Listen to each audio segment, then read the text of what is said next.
Hi, magandang araw. Kamusta po kayo? Ngayong araw nga pala ay day off ko at malapit na akong bumalik sa aking amo doon sa kanilang tahanan. Dito ngayon namasyal na naman ako sa isang pamilihan. Nagka-canvas kasi ako ng presyo ng mga yan.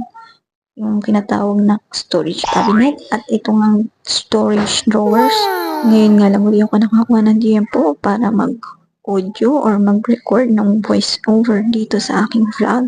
Dahil naging abala nga ako sa aking pag-eehersisyo at iba pang mga bagay sa aking buhay at sa aking hanapbuhay nitong mga nakaraang araw.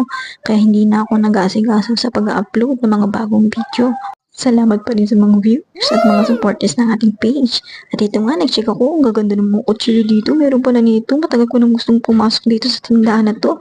At ngayon nga ang pagkakataon, ngayong araw na to. Pag tayo talaga ay nasa tamang edad na mga titas, alam na this. Ito mga hinanap natin, mga gamit pang kusina. At sulit naman ang mga presyo, mukha namang matitibay yung mga to. At naglibot pa nga ako, ang dami nga mabibili sa bagong tindahan na ito. Dito talaga sa aming bayan, maraming umusbong na ganito. At di mo na kailangan umorder online. Pero minsan, check out talaga ang aking libangan niya. So ito nga, bago ko bumalik sa aking hanap buhay, nilibot ko na to at napakalaki nga sa loob at ang dami talagang mabibili.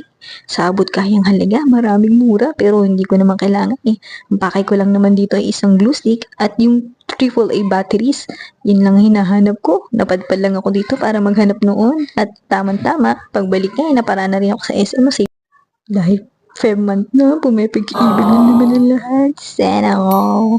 Nilubos-lubos ko na ang aking paglalakad at bihira tayo makagala. At ito nga, napadpad na naman sa ice cream. Diet ka ba? Sino nagsabi sa yung dapat kumain yan? Pero wag, isa lang naman, cheat day yo.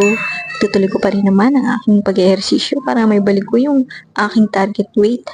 Ganito lang naman ako. Masaya na ako. Okay na hindi ako